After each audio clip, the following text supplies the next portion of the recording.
যুক্তরাষ্ট্রের president Donald Trump ও ইটালির প্রধানমন্ত্রী জর্জিয়া মেলোনির সুসম্পর্ক এখন অনেকটাই শত্রুতায় রূপ নিয়েছে। ফ্রান্সে অনুষ্ঠিত G7 সম্মেলন ঘিরে একজন আরেকজনের বিরুদ্ধে কথার লড়াইয়ে নেমেছেন, যার প্রভাবে এখন টালমাটাল যুক্তরাষ্ট্র ইতালি সম্পর্ক।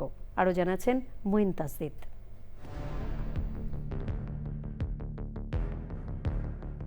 ইটালির প্রধানমন্ত্রী জর্জিয়া মেলোনি এবার প্রকাশ্যে মার্কিন প্রেসিডেন্টের সমালোচনা করেছেন, কারণ ট্রাম্প দাবি করেছেন যে G7 সম্মেলনে মেলোনি তার সঙ্গে ছবি তোলার জন্য বারবার অনুরোধ করেছিলেন। তবে এই সম্মেলনে মেলোনি এক অস্বাভাবিক পরিস্থিতির মধ্যে পড়েছিল বলে দাবি করেছেন সামাজিক যোগাযোগ মাধ্যমের অনেকেই। ভিডিওটিতে দেখা যায় ইউক্রেনের প্রেসিডেন্ট জেলেনস্কির সাথে তার অভিবাদন জানাতে গিয়ে তার ঠোঁট চুম্বনের অবস্থায় চলে গিয়েছিল। তবে দ্রুতই পরিস্থিতি সামনে নেন এবং স্বাভাবিকভাবে তারা সরে যান। অপরদিকে ট্রাম্প এক সাক্ষাৎকারে মেলোনিকে নিয়ে বলেন, মেলোনি তার সঙ্গে ছবি তুলতে খুব আগ্রহী ছিলেন এবং তিনি চাইলে সেই অনুরোধ প্রত্যাখ্যানও করতে পারতেন। এমনকি তিনি মন্তব্য করেন, করুণা থেকেই তিনি মেলোনির সঙ্গে ছবি তুলেছেন।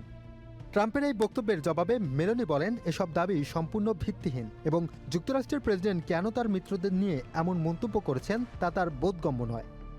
ট্রাম্পকে উদ্দেশ্য করে মেলোনি আরও বলেন, তিনি কিংবা ইটালি কখনো কারো করুণার প্রত্যাশা করেন না। ঘটনার পর দুই দেশের সম্পর্কের অস্থির ইঙ্গিত পাওয়া গেছে। ইটালির পররাষ্ট্রমন্ত্রী অ্যান্তনিও তাজানি তার নির্ধারিত যুক্তরাষ্ট্র সফর বাতিল করেছেন। পাশাপাশি যুক্তরাষ্ট্র ইটালি ব্যবসায়িক সম্মেলনও স্থগিত করা হয়েছে।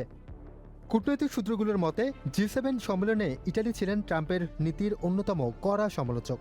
বিভিন্ন আন্তর্জাতিক ইস্যুতেও তিনি ইউরোপের অবস্থান দৃঢ়ভাবে তুলে ধরেন এবং কয়েকটি বিষয়ে সরাসরি ট্রাম্পের সঙ্গে দ্বিমত পোষণ করেন। মূলত ইটালি সহ ন্যাটোভুক্ত দেশগুলো ইরানের বিরুদ্ধে যুদ্ধে যেতে এবং হরমুজ প্রণালী রক্ষার সাহায্য করতে রাজি না হওয়ায় ট্রাম্প ক্ষুব্ধ হন।